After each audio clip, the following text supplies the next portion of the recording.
আসসালামু আলাইকুম। আশা করি সবাই ভালো আছেন। তো বাড়িতে এসে তার পরের দিন সকালে ঘুম থেকে উঠে দেখি হাঁস ধরে বসে আছে সবাই। তো দেখি হাঁসটা কি করা হবে, যাই দেখতে থাকি, আপনারাও আমার সাথে দেখতে থাকেন। তো এই যে হাঁসটাকে সবাই কেটে কুটে ফেলেছে। যে হাঁসটা দেখালাম ওটাকে জবাই করেছে। এখন জবাই করাটা আসলে স্কিপ করা হয়েছিল। তো এখন সেটাকে কাটা হবে।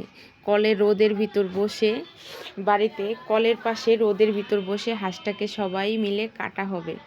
তো হাঁস কাটতে নাকি একটু শক্তি বেশি লাগে, তা আমাদের ওই শক্তিটা নাকি কারণ নেই।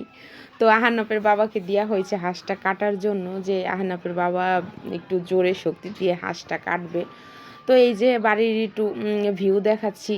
এই যে চুলার পাশে একটু পুকুর আছে, পুকুরের পাশে যে এখানে বসে আমি হাঁস রান্না করব। তো হাঁস রান্নার দায়িত্ব পড়েছে আমার, আর হাঁস কাটার দায়িত্ব পড়েছে আমার হাজব্যান্ডের। তো এখন এই যে বাড়ির পাশে একটা পুকুর, সেই পুকুরটাকে একটু মানে ভিউটা সুন্দর লাগতেছিল আমার কাছে, তাই আপনাদের মাঝেও তুলে ধরলাম। তো এই যে আমার ছেলে সব কিছুতে আগে আগে থাকে, ওর বাবার হাঁস কাটার পাশে বসে আছে। তো হাঁসটাকে জবাই করে চুলে কেটে এখন নিয়ে আসা হয়েছে।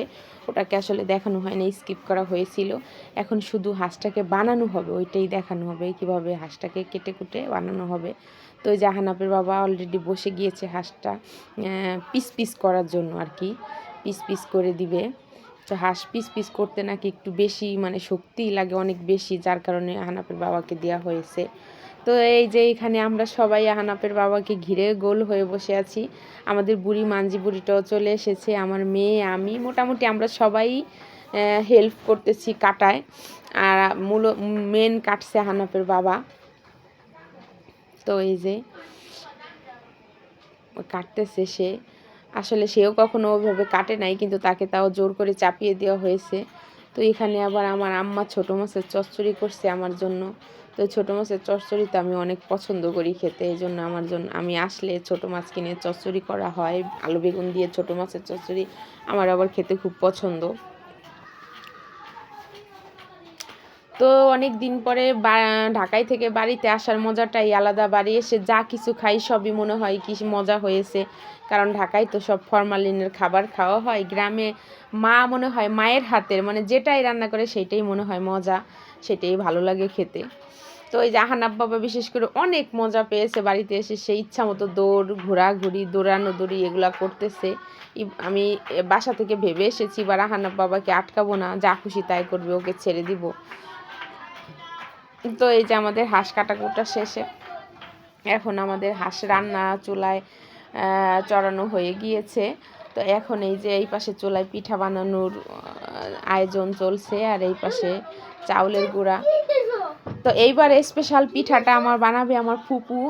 আমাদের পিঠা নাকি ভালো হয় না, তাই ফুপু বলছে এইবার যে তোদের পিঠা বানানো শিখাই দে, পিঠা কেমনে ভালো হয় না, আমার থেকে দেখে রাখ, শিখে রাখ।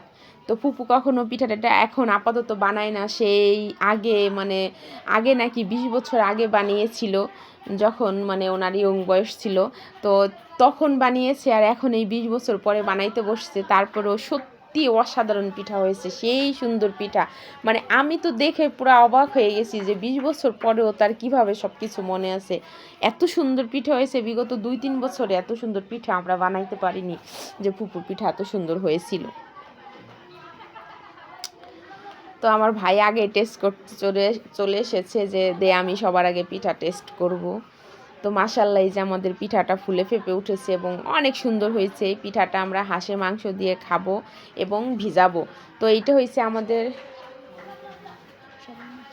সবাই মাশাআল্লাহ বলেন, আমাদের পিঠা আসলে সেই সুন্দর হয়েছে, দেখেন কি সুন্দর উঠেও যাচ্ছে।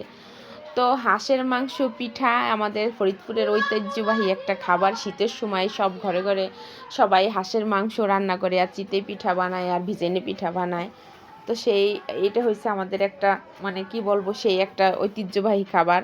তো এই যে আমার মাংসটা প্রায় রান্না শেষ, আমি এই চুলায় মাংস রান্না করছি, আর ও চুলায় আমার ফুপু পিঠা বানাচ্ছিল। তো আহনাপের বাবার আগে খাওয়া দাওয়া শেষ, এখন আমরা 3 বোন বসেছি খাওয়ার জন্য। 3 বোন আমরা একসাথে বসছি, যে আমরা পিঠে টিঠে বানিয়ে আমাদের একটু লেট হয়ে গিয়েছে, বিকাল হয়ে গিয়েছে। তো তো আমরা 3 বোন বসেছি একসঙ্গে খাওয়ার জন্য, আমি, আমার ছোট বোন আর মেজো বোন। সবাই মোটামুটি খাওয়া শেষ, আমরা 3 বোনই বাকি ছিলাম, পরে 3 বোন একসঙ্গে বসেছি খাওয়ার জন্য। তো আসলে মাশাল্লাহ মাংস রান্নাটা খুব টেস্ট হয়েছে, নিজের রান্না নিজেই টেস্ট বলি আর কি করব। আর পিঠা তো সেই হয়েছে, তা তো ফার্স্টেই বলেছি যে পিঠাও অনেক টেস্ট হয়েছে। তো মনে চাই শীতের সময় বারে বারে হাঁস খেতে, কিন্তু আসলে হাঁস খাওয়াটা অনেক কষ্টের ব্যাপার, এই জন্য আসলে বারে বারে খাওয়া হয় না। কারণ হাঁস কাটা এবং খুঁটা বাছা অনেক ঝামেলা, যার কারণে আসলে চাইলেও বারে বারে খাওয়া হয় না। তো এখন এই যে খাওয়া দাওয়া শেষ 3 বোনের, এখন চলে এসেছি আবার চুলায়, কারণ ভিজা পিঠাটা এখনও বানানো হয়নি, যার কারণে ভিজা পিঠাটা বানানোর জন্য আবার চুলায় এসেছি। দুধ জাল করতেছি এই চুলায়, দুধ আর গুড় রস এগুলো জাল করে পিঠা ভিজিয়ে দিয়েছি, এবং দুধটা আরও পরে আরও বেশি দুধ আর ঘন একেবারে লাল করে দুধ দিব পিঠা দেওয়ার পরে। তো ফুপু এখন একটু রেস্ট করার জন্য গিয়েছে, এখানে আবার আমাদের এক খালামণি আছে, সে আবার একটু এসে বসেছে যে আমি কয়টা পিঠা বানিয়ে দেই। তো আজকের মতো এইটুকু, আল্লাহ হাফেজ, সবাই ভালো থাকবেন।